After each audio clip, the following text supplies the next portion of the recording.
Hola, muy buenos días a todos. Justo el día de hoy vamos a revisar los cambios sustanciales de impacto de la norma 241 SSA 1 2025 de buenas prácticas de fabricación de dispositivos médicos. El contenido de esta presentación, vamos a ver como el breve objetivo, que ya lo han venido comentando durante el inicio de este día. Vamos a presentar las modificaciones puntuales que se efectuaron en esta norma 241, algunas consideraciones generales para su implementación y aplicación y conclusiones. Bueno, el objetivo de esta presentación primero es justo presentar el resumen de las modificaciones efectuadas a la norma 241, algunas implicaciones que pudiera haber y enfoques para abordar su implementación. Asimismo, compartir la visión de la autoridad en aras de implementación de estos nuevos requisitos propuestos en la norma 241. Bueno, vamos a entrar ahora sí primero a los cambios de esta presentación. Como ya se comentó, la norma oficial mexicana 241 SSA 1 2025 de buenas prácticas de fabricación de dispositivos médicos fue publicada en el Diario Oficial de la Federación el 4 de abril del 2025 y la fecha de entrada a vigor es el 1 de diciembre de este año. La siguiente. Y bueno, ¿por qué modificar la norma 241? Si recordarán, la versión 2021 se publicó el 20 de diciembre de 2021 y su entrada en vigor fue el 18 meses después. Entonces, realmente es reciente, ¿no? Esta norma 241, en la que por cierto tuve oportunidad de participar. Y como se ha venido mencionando, hay varios factores por los cuales se puede modificar una norma. Uno de los principales es, en este caso, para dar mayor claridad y certeza a los requerimientos especificados. ¿Cómo se va a dar esta mayor claridad? Con cambios en la redacción para facilitar la comprensión y evitar ambigüedad, reorganización de algunos requerimientos y agrupamiento, que vamos a ver un poco más adelante, como es el caso de muestras de retención, el cual ya tiene un apartado específico, la homologación de conceptos de buenas prácticas de fabricación con base en guías internacionales, como se ha mencionado, como algunas guías de que es MDSAP y MDRF o algunas guías ISO. También armonizar requisitos entre instrumentos técnico-normativos. En este caso, nuestra norma oficial mexicana se complementa con la farmacopea de los Estados Unidos mexicanos y sus suplementos, que en este caso el que nos aplica es el suplemento de dispositivos médicos. Además, otro de los puntos es especificar los requerimientos que en la versión 2021 se abordaron de forma general y también se incluyen requerimientos específicos relacionados con líneas de fabricación. Aquí presento cuáles son las líneas de fabricación que se incluyeron, que es el software como dispositivo médico, requerimientos particulares para muestras de retención y las actividades de contraetiquetado.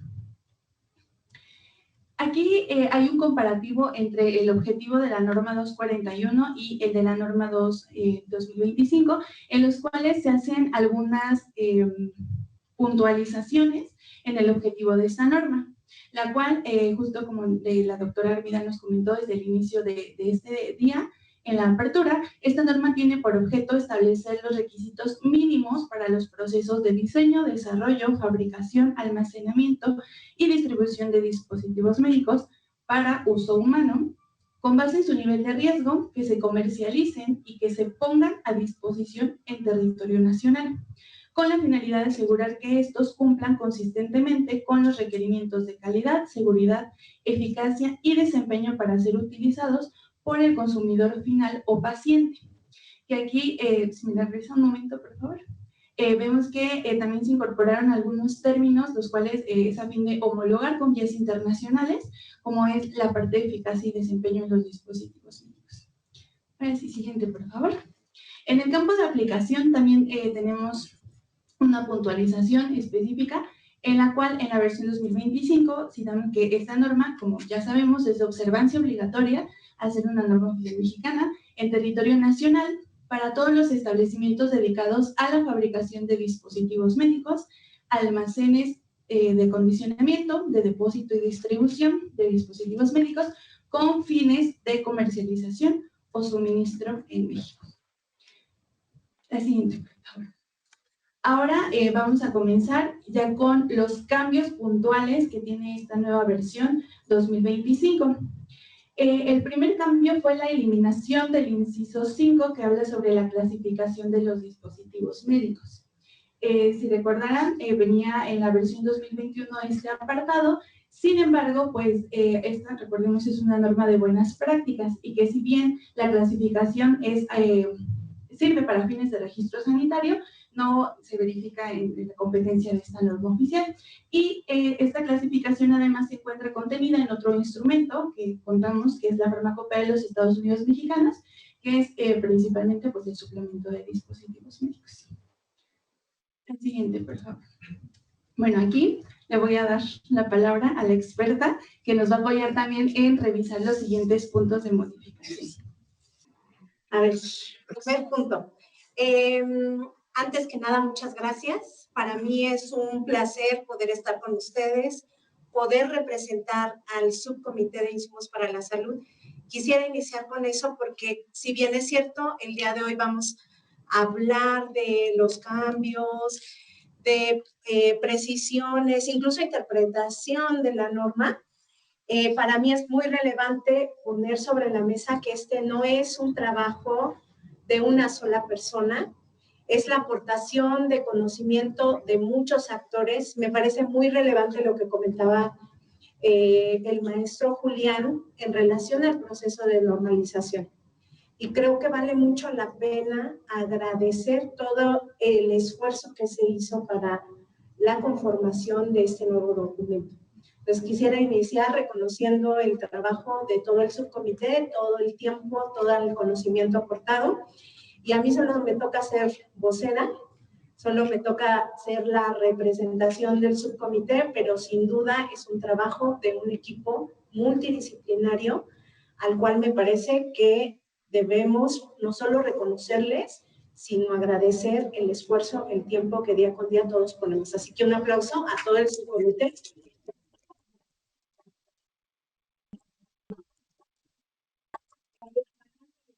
Y eso me da mucho gusto porque el subcomité me respalda. Y luego, entonces, me gustaría hacer una pausa para poder hacer una reflexión sobre lo que acabamos de escuchar en cuestión de normalización. Y es que creo que si nos detenemos a reflexionar, podemos llegar a conclusiones asertivas. ¿A qué me refiero? Conozco a muchas caritas en el sector de dispositivos médicos de hace años, en la primera versión de la norma, en aquella norma que nos costó, ¿cómo dijo el comisionado? Heteronomía. Nos costó la cuota de ceder. Y muchas de las personas que estuvimos en esa primera versión, sabemos lo importante que en esa primera versión fue ceder.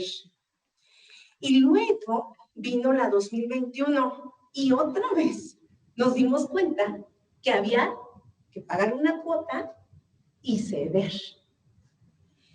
Y luego nos vuelven a llamar, pero ahora para el 2025, ¿y qué creen? Que otra vez hay que ceder. Y creo que eso es muy relevante en un proceso de normalización.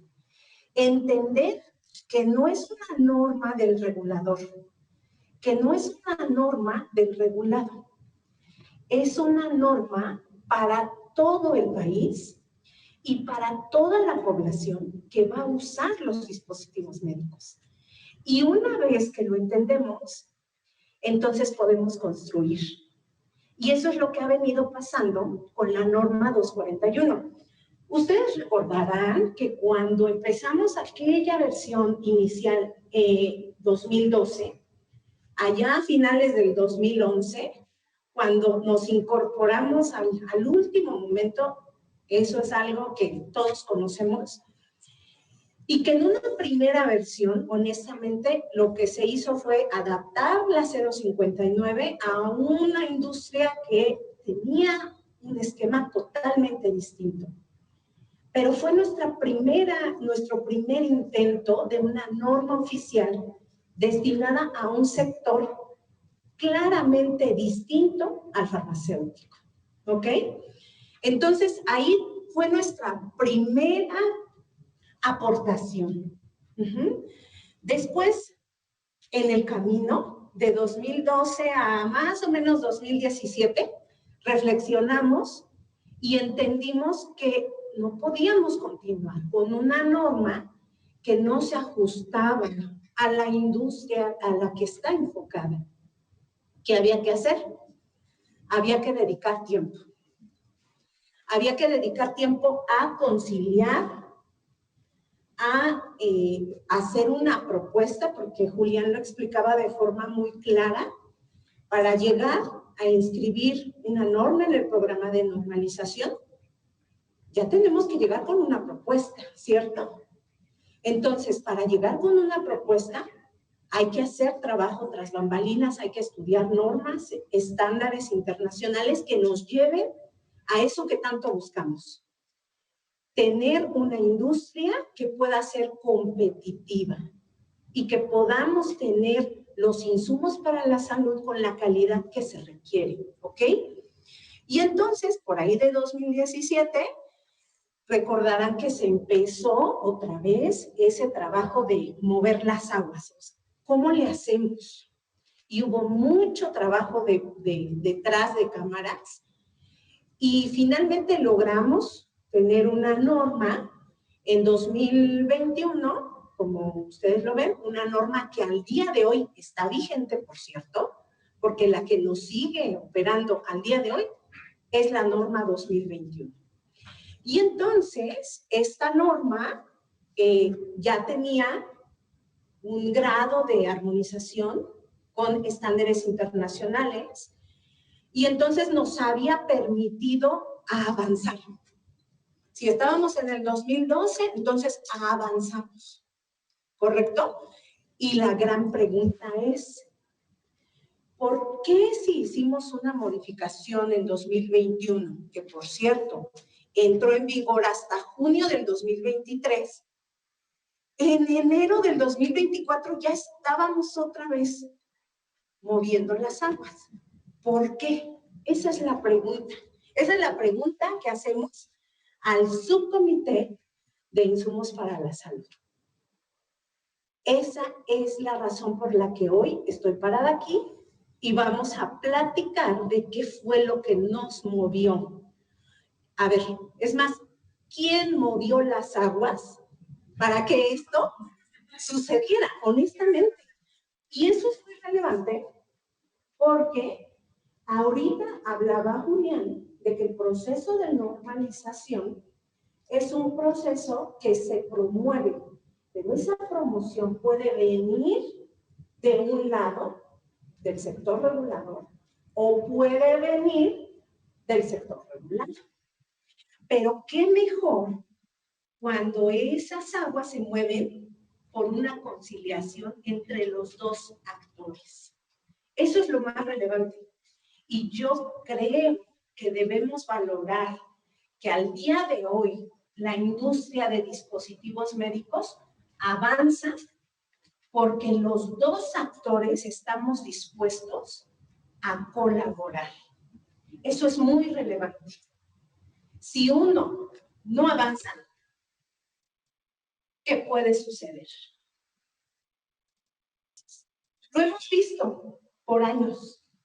Si no jalamos de un lado y del otro, entonces las cosas se mantienen en un mismo punto. Y quería hacer esta reflexión porque solo así, como industria, vamos a seguir avanzando. Luego, ya, haciendo esta reflexión, vamos a entrar a la parte técnica. Que la parte técnica yo ni siquiera se las tengo que explicar, porque la otra palabra que me aprendí hoy fue heteronomía. Y yo no tengo otra cosa de qué hablar más que de esta conciliación que hemos venido promoviendo desde hace años. Luego, Entonces, si queremos mirar los cambios sustanciales, los cambios entre la 241 y la 2025, en la versión 2021 y 2025, vamos a encontrar cosas así, súper puntuales. No hay grandes cambios, básicamente, lo decía Vale, son precisiones. ¿Qué tipo de precisiones? Es de lo que ahora vamos a hablar. Pero lo que quiero poner sobre la mesa es que nada de esto es nuevo. Son cosas que ya hemos escuchado, son cosas que ya hemos discutido, son cosas que, es más, ya hemos pagado la cuota desde el 2021 y que aquí solo vamos a precisar.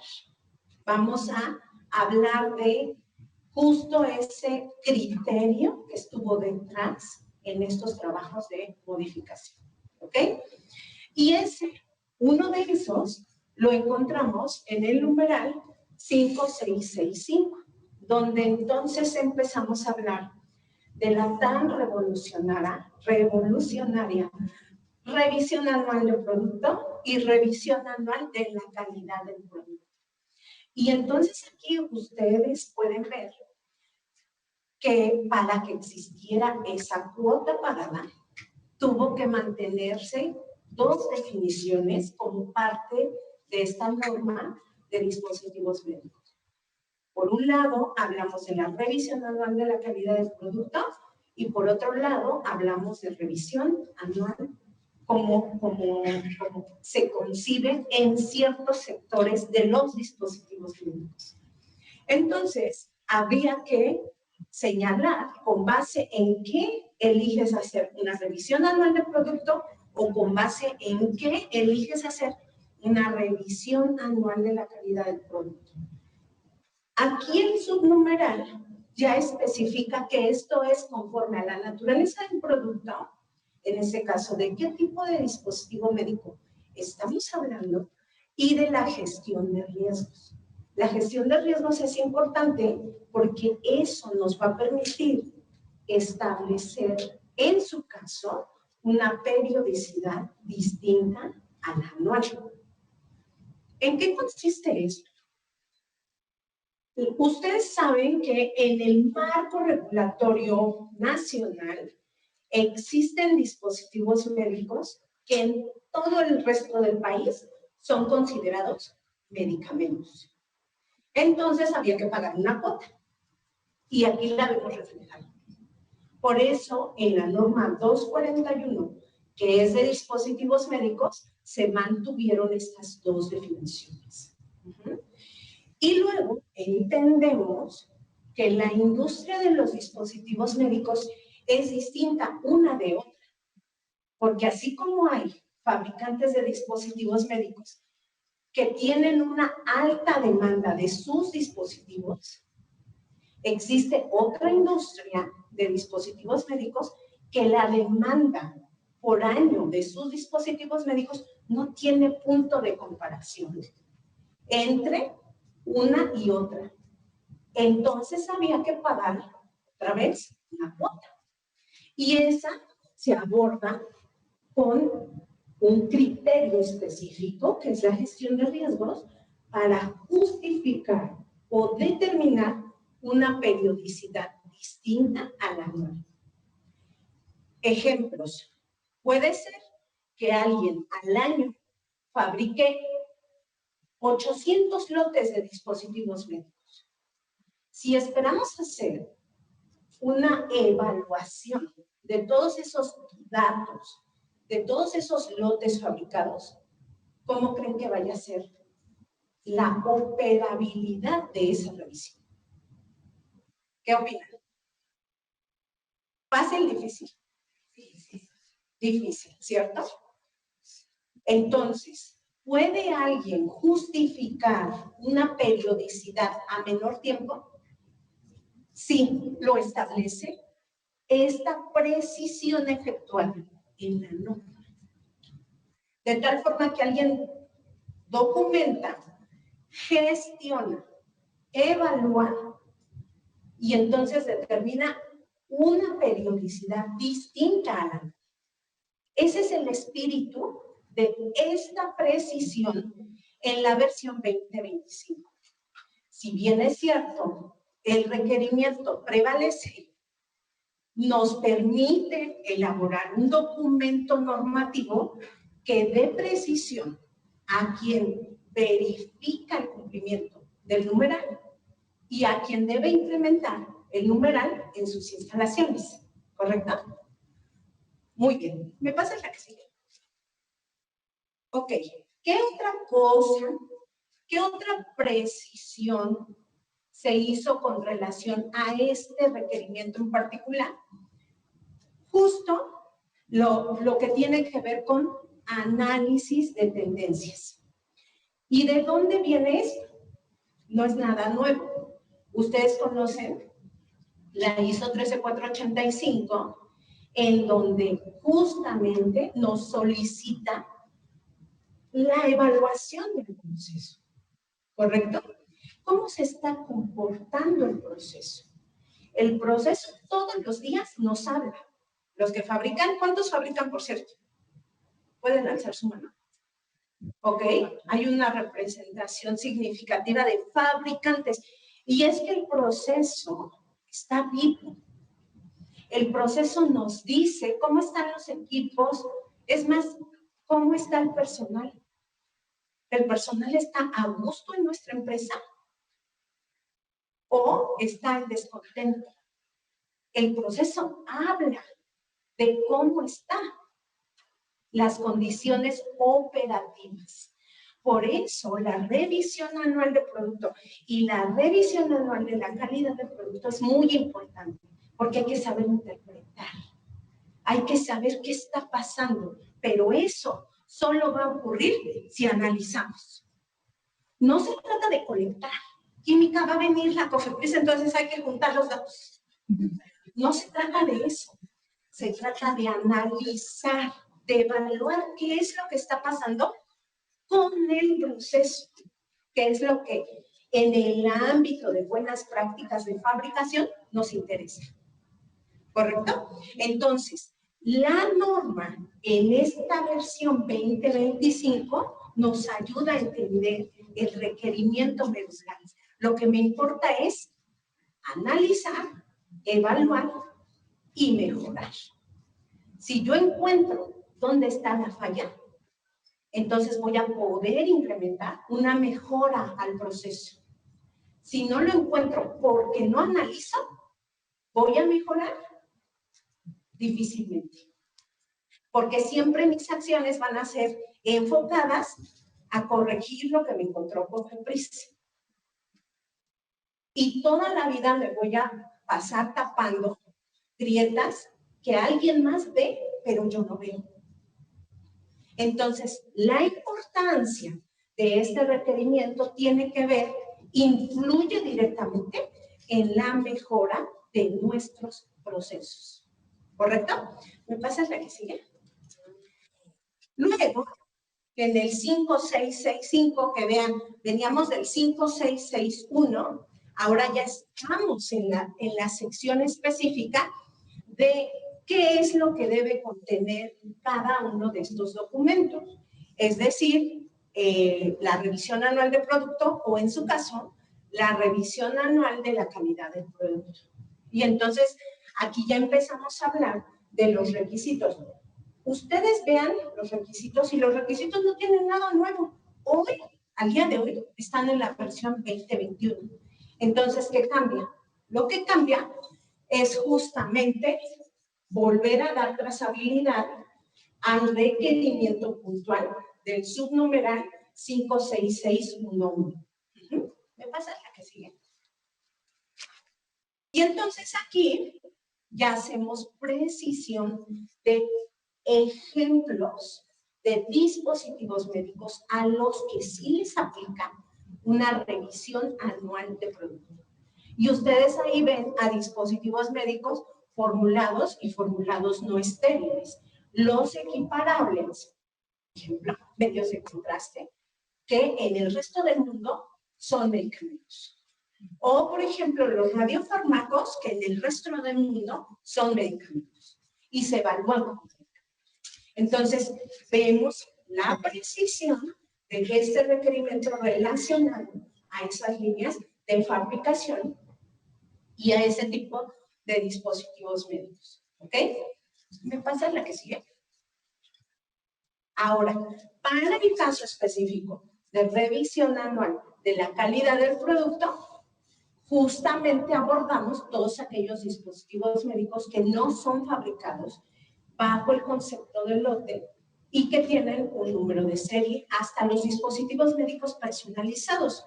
Pregunta: ¿alguien que fabrica un dispositivo médico a la medida puede evaluar su proceso? ¿Qué dirían? Sí. No solo puede, debe. Porque acabamos de discutir que si no evaluó, no mejor.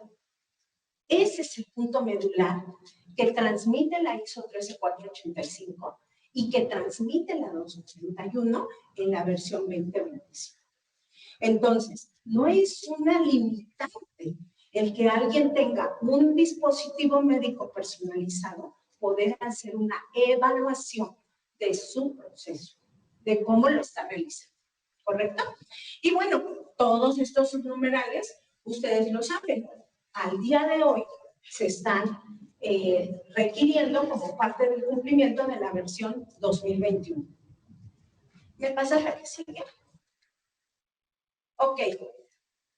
Entonces, esto fue con relación al apartado 566 de la sección Sistema de Gestión de Calidad. Ahí ustedes van a ver esas modificaciones muy puntuales. Ya abordamos cuáles fueron los motivos que nos llevaron a hacer precisiones en esta sección. Otra de las secciones en donde van a poder identificar precisiones muy puntuales es justamente en el numeral 6. El numeral 6, como ustedes saben, aborda el sistema de gestión de riesgos, ¿no? La gestión de riesgos es una herramienta que incluso tenemos un estándar internacional, la ISO 14971, que tiene que ver con la implementación de la gestión de riesgos enfocada a los dispositivos médicos. Nada nuevo, ¿cierto? Otra vez, ¿se acuerdan de aquella palabra? Aquelecto es un lenguaje especializado entre ustedes y nosotros. O sea, estamos hablando de lo mismo. Entonces, ¿qué es lo que se hizo en esta sección? En esta sección 6.7, lo que se hizo es reconocer el trabajo de otro grupo especializado que tenemos en territorio nacional. Y ese se llama Comité Permanente de la Farmacopea de los Estados Unidos Mexicanos. Ellos, a nivel técnico, también trabajan duro y generan nuevo conocimiento. Este comité permanente elaboró un nuevo apéndice de aplicación de la administración de riesgos aplicado a los dispositivos médicos. Entonces, ¿qué es lo que nosotros hacemos? Pues no es sobre regulación, porque si ya está en un documento, lo único que hacemos es referenciar ese documento. No se trata de repetir y volver a escribir lo que ya está escrito. ¿Qué es lo que tenemos que hacer? Es referenciar esa documentación, esa aportación que este grupo ya ha realizado. Entonces, si ustedes miran el apartado 6.7, entonces vamos a ver que para la implementación de la gestión de riesgos aplicada a los dispositivos médicos, lo que se debe cumplir son los requisitos establecidos en dichos suplemento de dispositivos médicos. ¿Ok? Dicho sea de paso, este apéndice es un apéndice informativo. ¿Por qué hago referencia a esto? ¿Por qué hay apéndices normativos y apéndices informativos? Ejemplo, como aquí todos somos especializados, denme un ejemplo de apéndice normativo en materia de dispositivos, claro está. La clasificación. Correcto, la clasificación. ¿Qué otro? Bueno, tomemos, no nos quiero meter en ambientes. La clasificación. Tomemos, por ejemplo, la clasificación de los dispositivos médicos. ¿Por qué es normativo? Ok, normativo nos dice, tengo que cumplirlo. Pero, es la cuota. No, en este caso no es la cuota. ¿Por qué es normativo?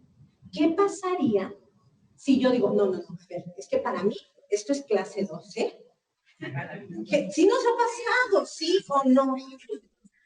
Y entonces empieza porque si no fuera normativo, cada quien es correcto. Entonces, por eso encontramos apéndices normativos, y esto no es solo en México, ¿eh? Miremos el marco regulatorio de dispositivos médicos en el mundo. Hay una clasificación y hoy por hoy hasta se está trabajando en una nomenclatura global de dispositivos médicos. ¿Por qué? Porque lo que queremos evitar es la discrecionalidad. Este criterio de decir, para mí es esto, para ti es otra cosa. ¿Cierto? Entonces, este apéndice, el que estamos refiriendo, es un apéndice informativo. Tengo una pregunta para ustedes. ¿Por qué es informativo? Ok, sí, no es obligatorio.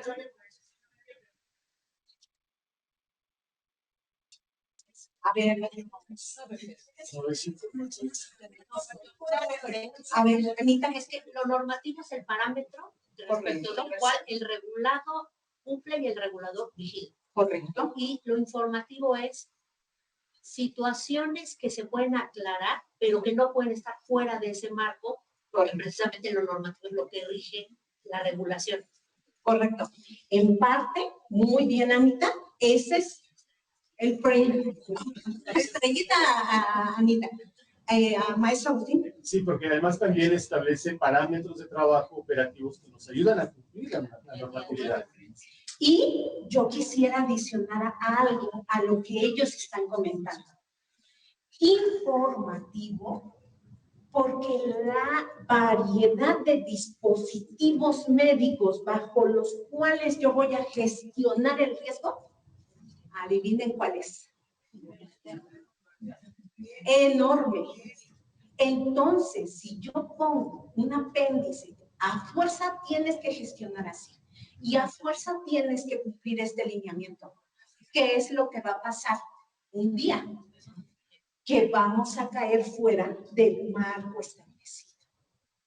Por eso, este apéndice en particular es informativo. Tiene el objeto de suministrarnos las herramientas bajo las cuales yo podré gestionar el riesgo según mi dispositivo. ¿Correcto? Entonces, aún siendo un apéndice informativo, sienta las bases mínimas de lo que se espera al evaluar el cumplimiento del requerimiento, gestión de riesgos. ¿Es claro? ¿Alguien quiere aportar algo más? Súper. Entonces, esa precisión, ustedes la van a encontrar referida en esta versión 2025. En esta versión 2025 ya no vamos a ver, para gestionar usted tiene que presentar A más B más C. Lo que vamos a encontrar es, para gestionar el riesgo, usted deberá cumplir, considerar lo establecido en el apéndice 5. ¿Correcto? Muy bien, vamos a la que sigue.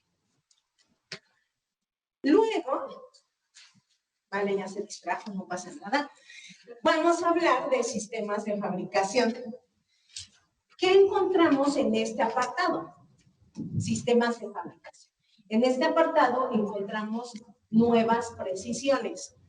La primera, la tan controvertida sección muestras. Veo caritas que me dicen sí. Pero fíjense qué bonito cuando pagamos la cuota, todos, ¿verdad? De un lado y del otro, logramos un trabajo de conciliación. Y entonces logramos encontrar un punto en donde existe una conciliación en aras de plasmar requerimientos para aquellos dispositivos en los que sí es un requerimiento particular. ¿A qué nos referimos? Ustedes van a encontrar, siguiendo la orden de ideas que hemos venido plasmando en las normas de buenas prácticas de fabricación, una sección de sistemas de fabricación, control de insumos, control de las operaciones de fabricación, y aquí es donde quedó conglomerado los requerimientos para muestras de retención, a quién le aplica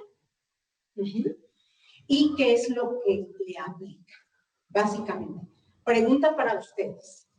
En la norma 2021, ¿existe el requerimiento de muestra de retención? ¿Sí o no? Sí. Sí, muy bien. ¿Dónde está? Por cada sistema de fabricación. Eso fue lo que cambió. Ya no vamos repitiendo por cada sistema de fabricación cuándo sí y cuándo no. Y luego, vamos a ver, ¿me pasa la que sigue? Bueno, antes de que me vaya yo a otro nivel, este es el otro cambio en sistemas de fabricación. Nosotros sí ya hablábamos de software como dispositivo médico en la versión 2021. Ya hablamos de software como dispositivo médico. Pero, si ustedes se fijan, ¿dónde lo tenemos? Ay, ese examen, ya fue el examen, ¿no? ¿Dónde tenemos software como dispositivo médico en la versión vigente? No, no solo en la definición. Anden. Aquí los expertos del subcomité. A ver. ¿Dónde? ¿No? Les voy a soplar. La tenemos en ensambles. Lo teníamos como un subnumeral en ensambles. Entonces, cuando se hizo la revisión integral del documento, identificamos que no. O sea, honestamente, como ¿por qué lo pusimos ahí? Pero ese día llegamos cansados. Entonces, bueno, para estos son estos procesos de revisión de normas. Pues si ya identificamos una mejora, hay que implementarlo. Y el software como dispositivo médico efectivamente es otro tipo de dispositivo que puede ser fabricado dentro de un establecimiento con este giro. Entonces, ustedes van a ver un nuevo numeral, que es el numeral 1116, en donde se aborda específicamente el software como dispositivo médico. ¿Va? Ok, pásame la que sigue. Bueno, entonces, volvamos al tema controversial, muestras de retención. ¿Cuál fue este acuerdo? ¿Cuál fue la conclusión de la evaluación de este requerimiento en particular? Primer punto, queremos tener claridad en ¿a qué aplica la muestra de retención? A ver, ideas. ¿De qué retengo muestra? ¿Para qué retengo muestra? ¿Cómo retengo la muestra? A ver.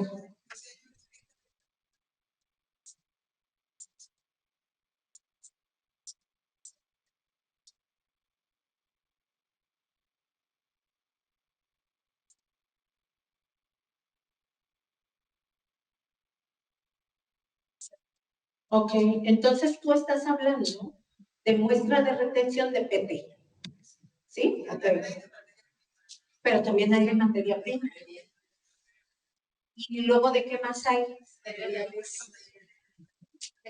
De material de empaque.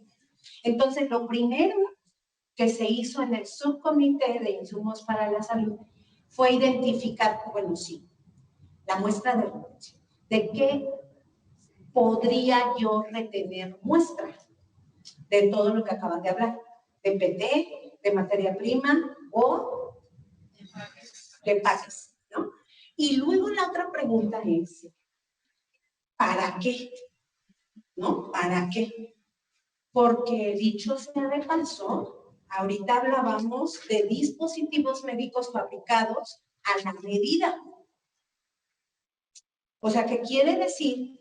Que yo fabrico un codo para una persona en específico. Y la pregunta es, debo tener muestra de retención de ese producto terminado.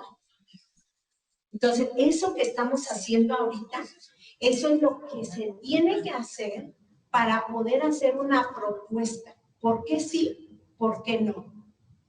Y luego hay que evaluar.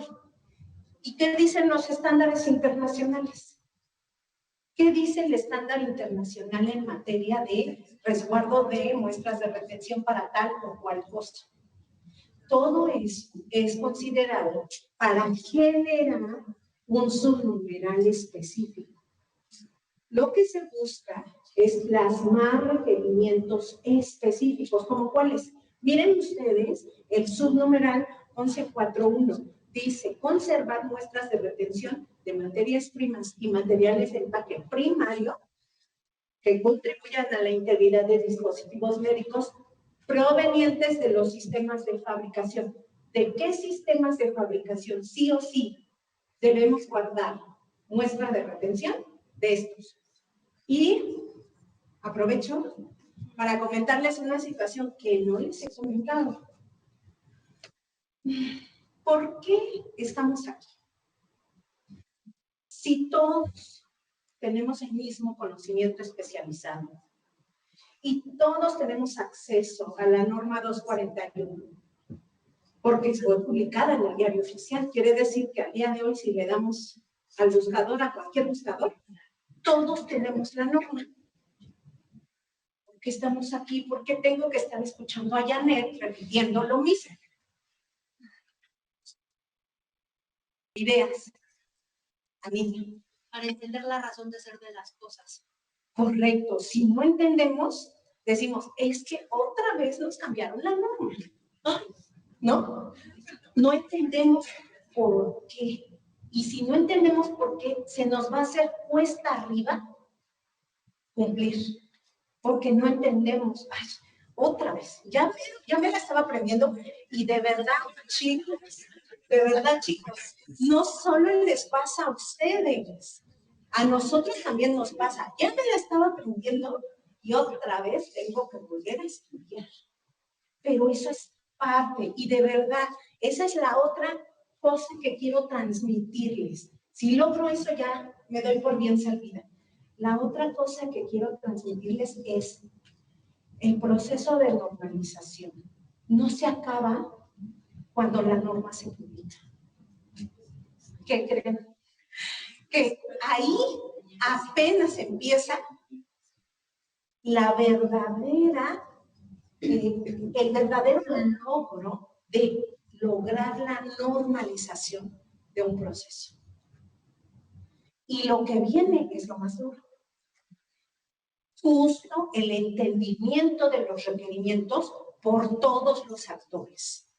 Por el actor académico, porque el actor académico va a formar a los profesionales que van a salir al campo laboral. Pero si el factor académico no conoce, no entiende los requerimientos, entonces no se va a transmitir ese conocimiento al que finalmente va a salir al campo laboral.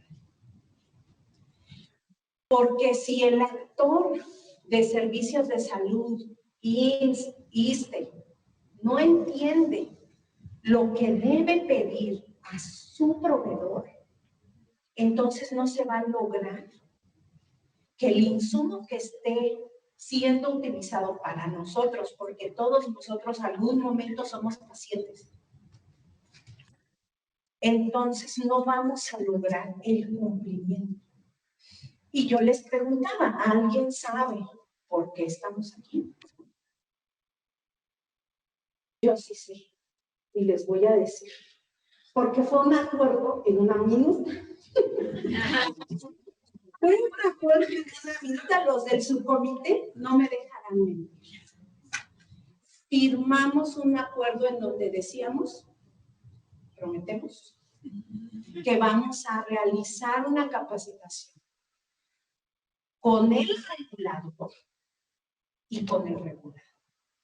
Y la capacitación con el regulador ya se cumplió. Ellos fueron antes que ustedes. El día lunes estuvimos haciendo esta misma capacitación, pero con nuestros propios compañeros de COFEPRIS. De tal forma que ellos, al igual que ustedes, hicieron un examen previo, hicieron un examen post, porque ya les dije, ay, sí, va a haber un examen al final. Y si el primero estuvo difícil, el segundo está mejor. Nos concentramos. Muy bien, entonces, lo que yo les platicaba a los chicos de COFEPRIS es, si logramos que esto sea claro para nosotros, ¿a quién sí le pido muestra de retención? De materia prima y material de empaque. Formulados estériles, agentes de diagnóstico, procesos biológicos y dispositivos médicos medicamentosos. Eso debe ser claro para nosotros, que vamos a pedir, y para ustedes, que van a proporcionar la evidencia de cumplimiento. ¿Correcto?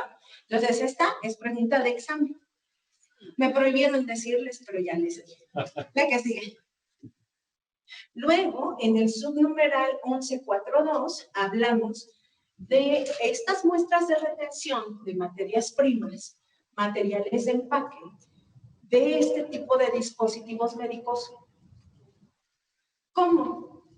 Se deberán conservar muestras de retención en su empaque final. ¿También de quién?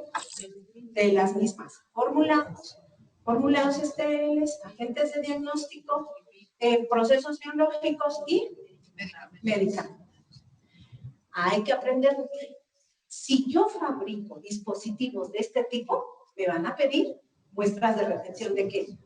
Materia prima, material de empaque y PT. ¿Correcto? La que sigue, por favor. Luego, en el 11.4.4, ya decimos, para los dispositivos médicos que ostenten la característica de esterilidad, por aquí adelante alguien dijo eso. ¿Y si es estéril? Sí o sí debo tener justamente la muestra de retención. Y aquí es donde entra este punto fino, ¿verdad? Con base en la gestión de riesgos. ¿Por qué? ¿Qué pasa? El dispositivo médico sí es estéril, pero es personalizado ya. Pues claramente no voy a tener esa muestra de retención. Ejemplo, ¿qué ocurre? Porque además el 11.4.5 establece las muestras de retención de cada lote de producto terminado deben conservarse por cuánto tiempo. Otra vez, la precisión del requerimiento que debemos cumplir, ¿correcto? Y entonces, ¿en qué condiciones? ¿Relacionado a qué? Si establezco un tiempo menor, la razón, la justificación. Si se dan cuenta, estos numerales no es que no estén contenidos en la 2021, sino que no están contenidos con este nivel de detalle y precisión. Esta precisión ayuda al regulador y ayuda al regulador. Y luego hacemos otra vez, esto no es todo, los dos últimos no son nuevos, los pusimos para que ustedes vieran la prevalencia de los requisitos que eran muy claros, que son muy claros en esta versión 2021, pero se conservan en la versión 2025. ¿Qué sigue, por favor? Ok, de esto ya platicamos, ¿cierto? Vamos a encontrar el subnumeral 1516 con la línea de fabricación, software con dispositivo médico. Y esto es importante porque ¿en dónde creen ustedes que se fabrica un software con dispositivo médico? Puede ser que ni siquiera esté como tal un establecimiento, porque en realidad, ¿qué es lo que hacen ellos? Programar. Pero hay requisitos que cumplir, ¿sí? ¿Dónde están contenidos? ¿Me pasan la que sigue? Estos están contenidos en el apéndice 10. Este sí es normativo y bajo el orden de ellas que ya platicamos, ¿por qué creen que este sí sea normativo?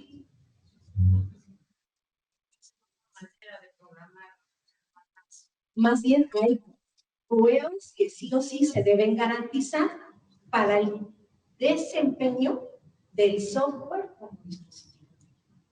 Entonces, lo que se hizo en esta sección es, en el numeral 11.16.3, número 1, extraer lo que ya teníamos en la versión 2021, plasmarlo en una línea de fabricación específica y luego referenciar el trabajo de nuestros compañeros de la Comisión Permanente de la Normativa de los Estados Unidos Mexicanos, haciendo referencia al apéndice normativo 10, en el que nos establecen las pruebas que debe demostrar la validación de ese software. ¿Ok? Vamos a ver qué sería. Muy bien. Y tenemos también la inclusión de la línea de fabricación, remanufactura y renovación o rehabilitación de dispositivos médicos. Y ustedes me dirán, Janet, esto ya está en la norma 2021, que tienen toda la razón. Pero ¿dónde está? Ya volvimos a decir. Está embebida en la línea de fabricación en ensambles. Entonces, lo que hicimos fue tomarla, porque efectivamente, más adelante Vale les va a hablar de cómo todo esto, todos estos cambios, se van a ver reflejados en el último documento por el cual luchamos en cumplir todo lo establecido en la 241, que se llama Oficio de Certificación de Buenas Prácticas de Fabricación. Pero eso lo vamos a platicar después. Pásenme a que sigue.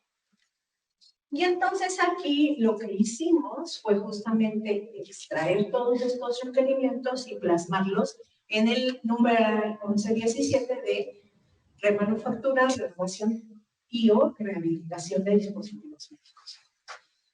Pásame la que sigue. Ok.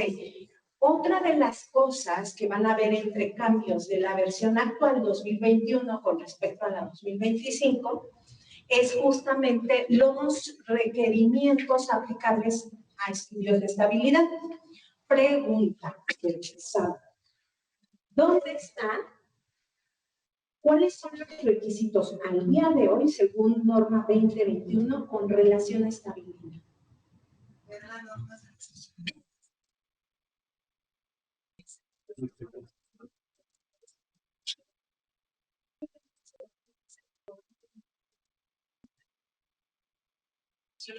En la versión anterior no está, ¿cierto?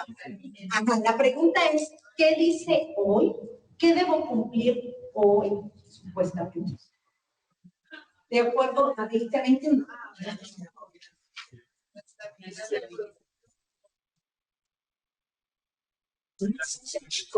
Unas secciones.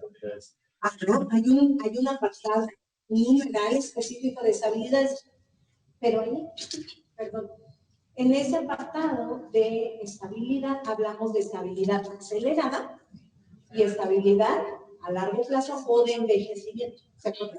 Entonces, eso cambió en esta versión 2025. Por eso es que me gusta preguntarles, porque entonces así, para nosotros es más fácil recordar. ¿Cuál fue el cambio, Janet? El cambio es que ahora ya no decimos con toda precisión, debe tener un protocolo y un reporte de esto, más esto, sino que hacemos, lo referenciamos al apéndice 9 normativo, que por cierto es un apéndice bastante amplio, y que entonces nosotros ahí encontramos los requerimientos de estabilidad para estas líneas de fabricación de las que ya hablamos. ¿Se acuerdan cuáles son? Formulados estériles, productos biológicos,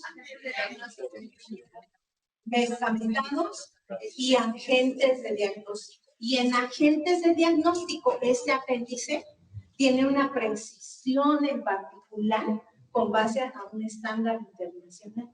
Pero ¿qué se requiere de nosotros? Que conozcamos este apéndice para que entonces podamos identificar, aun cuando yo tenga un agente de diagnóstico, para cuáles sí o sí es requerimiento presentar esta estabilidad. Y esa es la precisión que nosotros plasmamos en esta sección del 14.1.6 y 14.1.7. ¿Me pasa la que sigue, por favor? Y luego, sí. Pero me parece que al final van a hacer las preguntas. ¿Me das un momento? Mil gracias, te agradezco mucho. Y luego viene el punto de buenas prácticas de almacenamiento y distribución. Este es un numeral que a día de hoy está en operación. Es un requerimiento, el tan famoso numeral 19 de la 241. Este numeral básicamente, como está en la versión 2021, se mantuvo, excepto por este concepto, por este proceso que fue incorporado, que tiene que ver con las actividades de contraetiquetado. Y en ese sentido, para las actividades de contraetiquetado, lo que se hizo fue plasmar claramente los requisitos que debe cumplir alguien que realiza esta actividad, en aras de tener claridad en el requerimiento. Por ejemplo, ustedes ven en el subnumeral 18524 que dice, ok, si usted va a ser contraetiquetado, ¿qué debe tener? Debe tener un área específica, identificada y delimitada para realizar esta actividad. Nada nuevo, ¿verdad? Solo estamos haciendo una precisión de lo que se requiere para realizar esta actividad. Y luego en el 18718 ya decimos, bueno, si usted va a contraetiquetar, de mínimo necesita un procedimiento que estandarice como usted va a contraetiquetar. ¿Quién le va a dar las contraetiquetas? Todos los controles que nosotros tenemos identificados para realizar esta actividad. Perdón. Y luego en el 1883 ya decimos, ok, si usted contraetiqueta, pues también debe tener un expediente que nos permita trazar lo que está contraetiquetado. Si se dan cuenta, todo esto tiene que ver con trazabilidad de la actividad que se realiza. ¿Me pasas la que sigue? Entonces, hasta aquí nosotros vimos los cambios sustanciales entre la versión 2021 y 2025. ¿Les parecen muchos? No, ¿verdad? Pero aún así, ¿cuánto tiempo trabajamos para poder pararme hoy aquí y a nombre del Subcomité de Insumos para la Salud mencionarles los cambios sustanciales entre una versión y otra? Eso es muy relevante porque entonces nos habla de la importancia que tiene para nosotros el poder suministrar dispositivos médicos que se desempeñen correctamente en aras de una política de salud pública mucho mejor. Esta sección la llamamos consideraciones generales, pero básicamente es referente a un tema que justamente comentó la química Janet, que es sobre los oficios de certificación de buenas prácticas de fabricación, ya que, bueno, en este documento quedan plasmados justo el cumplimiento de todos los requisitos que vienen establecidos en la norma sobre las buenas prácticas. Este oficio de certificación de buenas prácticas de fabricación, que es un requisito indispensable para temas de registro sanitario, y sabemos que se tramita con la homoclave COFEPRIS 01029, es donde quedan acotadas las actividades que se verificaron en el establecimiento y que se verificó, se constató que cumplen con los requisitos de la norma 241. En este caso, la emisión de este oficio de certificación de buenas prácticas es por línea de fabricación. Desde ahora que es la versión, de la 2021, ya vienen descritas las líneas de fabricación que realiza o que ostenta el establecimiento, entonces se sigue esta misma línea. En el oficio van a quedar plasmadas las líneas de fabricación del establecimiento. En este caso viene un ejemplo, que es plásticos poliméricos y elastómeros.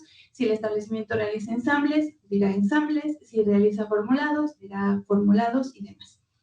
y también vienen descritas todas las actividades que realiza el establecimiento, que igual puede ser fabricación, acondicionamiento primario, secundario, control de calidad, liberación, almacenamiento, distribución o importación. Que, bueno, eso no es nuevo, todos los oficios de certificación vienen de esta parte, pero sin embargo aquí la acotación relevante justamente es el tema de las líneas de fabricación. En este caso, de acuerdo al numeral 11, es decir, que si ahora ya el establecimiento pues realiza la nueva línea como software, como dispositivo médico, se verá reflejada en esta parte del certificado. Y la siguiente, por favor. Y bueno, a manera de conclusión, que son unas conclusiones breves, justo se ha venido mencionando durante toda esta charla que todo el proceso de normalización no es algo fijo, siempre es algo continuo que se está moviendo conforme a todos los requerimientos que marca el propio sector regulado, cambios en tecnología y demás, el tema de armonización con ya sea guías o normas internacionales, justamente para tener esta convergencia regulatoria, y algo que pues detectamos, o que algo que se pudiera sintetizar todo este trabajo y todo el motivo por el cual se modifican las normas, es para poder contar con un documento técnico, robusto, específico, claro y conciso, que justo como comentó Janet a lo largo de la plática, hay muchas cosas que ya se contemplaban dentro de esta versión 2021, sin embargo, justamente en búsqueda de un mejor entendimiento de esta norma, se realizaron estas modificaciones de estos requisitos. También armonizar criterios entre instrumentos normativos, como fue el caso de la referencia en la norma del suplemento de dispositivos médicos, justo para evitar una sobreregulación. Es decir, si ya tenemos otro instrumento en el cual nos marcan estos requisitos, pues únicamente aplicamos a hacer referencia a ellos, como en el caso de estabilidades, que es el suplemento, el apéndice normativo, o incluso hacer uso de los apéndices informativos, como el caso de gestión de riesgos, y la homologación con requerimientos y criterios con estándares internacionales, que igual se había comentado, como las guías de MDSAP y MDRF y demás guías, justamente pues en el afán de que toda la fabricación de los dispositivos médicos pues siga las mejores prácticas, y de igual forma pues buscar siempre la salud de la población, garantizando que estos dispositivos médicos pues se fabriquen de las mejores condiciones. Y pues es todo por esta primera parte. Mejor 5 minutos y seguimos.